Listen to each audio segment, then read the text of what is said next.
Story time with Hush and Tish.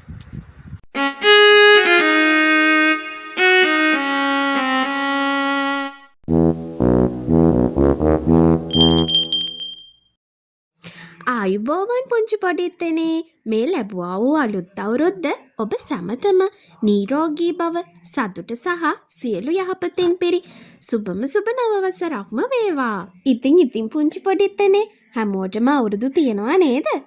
අද ශෂි නැන්දාලට ලස්සන අවුරුදු තෑග්ගක් අරගෙනයි ආවේ. මේ ලස්සන කතන්දරේ ලියලා තියෙන්නේ සිබිල් වෙත්තසිංහ නැන්දා. මේ ලස්සන චිත්‍රත් සිබිල් වෙත්තසිංහ නැන්දාගෙමයි. සූතර පුංචගේ හරි අපූරු කතාවක් තමයි මේකෙන් කියවෙන්නේ.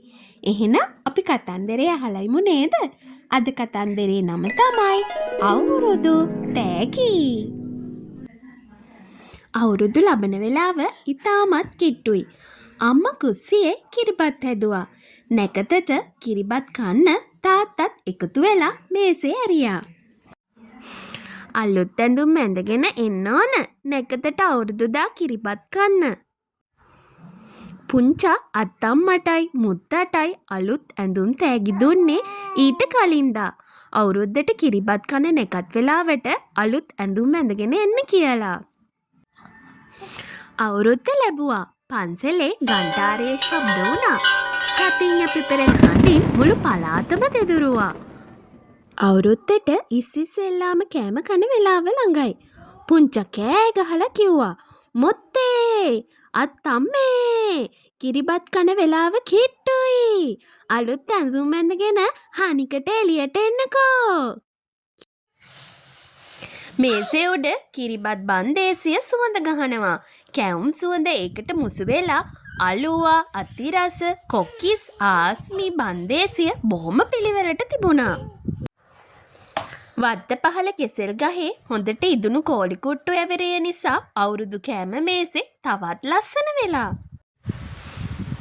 මේ අතර කළු පූසි එහෙට මෙහෙට පැන්නේ පිපිරෙන රතිඤ්ඤ ශබ්ද නිසා බය වෙලා. ඒ අවුරුද්දේ අඳින්න තිබුණේ තැඹිලි පාට. අම්මගේ සාරිය තැඹිලි පාටයි. තාත්තගේ සරම තැඹිලි පාට කොටු කොටු. පුංචගේ කමිසේ තැඹිලි පාට බෝල. කලිසම එහෙම පිටින්ම තැඹිලි. අත්තම්මේ මුත්තේ තව විනාඩි 5යි අලුත් ඇඳුම් ඇඳගෙන නැකතට කිරිබත් කන්න එන්නකෝ. අත්තම්මයි මුත්තයි කාමර වලින් එළියට ආවා. ඒ දැක්ක මුළු පවුලම සිනාසුනේ නොනවත්වා. පුංචා ඒ දෙන්නට දීපු ඇඳුම් දීලා තියෙන්නේ පාර්සල් මාරු කරලානේ. අත්තම්මගේ රෙදි මුත්තා ඇඳගෙන මුත්තගේ රෙදි අත්තම්මා ඇඳගෙන අවුරුදු කුමාරයයි අවුරුදු කුමාරී. තව විනාඩි 2යි තියෙන්නේ නැකතට කිරිබත් කන්න.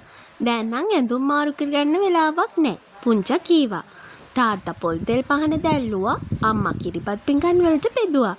දැන් ඉතින් දකුණු පැත්ත බලාගෙන මේසෙට වාඩි වෙමු. පුංචා කිව්වේ හිනහ වෙවීමයි. ඒ අවුරුද්දේ කිරිබත් කන්න තිබුණේ දකුණු පැත්ත බලාගෙනයි. ඉතාම සන්තෝෂෙනුයි නැකතට පවුලම කිරිබත් කෑවේ. මේ නම් පුංචගේ පුංචි විහිළුවක් රෙදි පාර්සල් මාරු කරලා දුන්නේ. තාත්තා අම්මට කිව්වේ රහසෙන්. මටත් හිතෙනවා එහෙම තමයි කියලා. කොහොම වුණත් අපට අවුරුද්ද ලැබුවේ හිනා සාගරයක් මැද්දේනේ. එහෙම කිව්වේ අම්මා. අපේ අවුරුදු සරු වුණා. අත්තම්මා මුත්තා වුණා. මුත්තා අත්තම්මා වුණා. හිනාවකින් ගේ පිරුණා. ඒ පුංචගේ ලස්සන සින්දුවක්.